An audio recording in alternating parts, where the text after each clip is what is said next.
Hi, so we are continuing our discussion on the list data type, and this time around we are going to take a look at the fact that it is okay and it is possible for you to mix data types in the list that you are creating. So you can see that from the fruit example, all the items in there were strings because that is how we normally store fruit names, okay? But it is also possible and it is definitely okay as far as it fits your use case to be able to mix different data types as items in the same list. Okay, so to do that, I'm going to create a list, and I'm working in a file called list mixed types.py. So I'm going to call it mixed.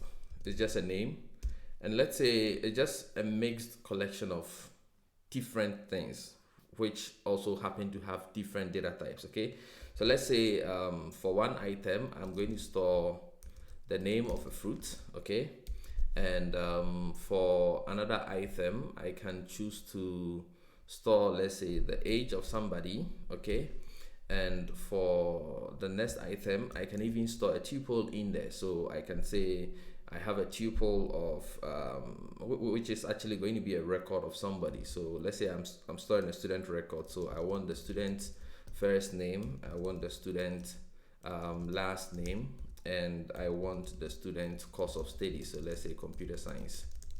Okay, and then we can also have an item in here which is any of the data types that we have learned about. So let's say we are storing somebody's salary in here, so let's say this 0.67. Okay, this is absolutely okay as far as Python is concerned, in the sense that the list data type allows you to store items of different data types, including lists and tuples and all the other data types that we have already taken a look of. So integers are allowed, floats are allowed, strings are allowed, tuples are allowed, lists are also allowed, and I'm going to show you that we call it nested list. Okay, so for the first item we know that the type is what? A string. The second item is an integer. The third item is a tuple. The fourth item is a float. Okay, so let's print out the type to confirm that it is still a list. Okay, so I can get a type of mixed, and I'm going to run this program so that we can confirm. So Python 3, and I'll say list mixed, and you can see that indeed, even though the items in there do not have the same data types, the variable mixed is actually storing an object of the type list. Okay, so the value is of the type list. Okay, so now that we know it is possible for us to mix things up, how do we go about checking the length? Well, I told you in the tuples videos that Python has an inbuilt function called len or len, which helps us to get the length of all the different collection data types that are supported by Python. So I can print the length by just calling the len function and passing in the mixed variable. And so if I do this and I run the program again, you can see that indeed it has 4 items. And again, I do not want you to be confused about why it is 4 items.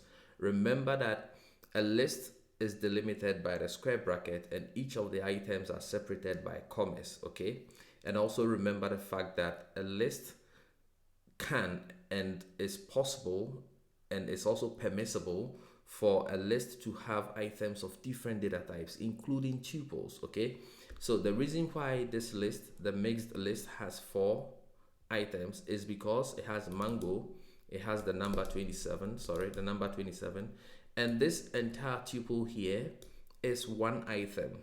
Okay, even though there's individual items in the tuple itself are delimited or separated by the comma, what the list is seeing is this entire tuple as one element. So that makes it 3, and then this float right here makes it 4. So I do not want to have you confused whenever you see any collection data type that is nested and contains other collection data types. You need to know how to evaluate the length by inspection. Okay, so now we have been able to confirm that it is possible to have items of mixed data types, which is cool, And we have also seen that we can use the len property to the len function to check the length of a list. Okay, so what I want us to do in the next video is to take a look at how we can access individual items in a list. And so let's take a quick break and I'll see you in that video.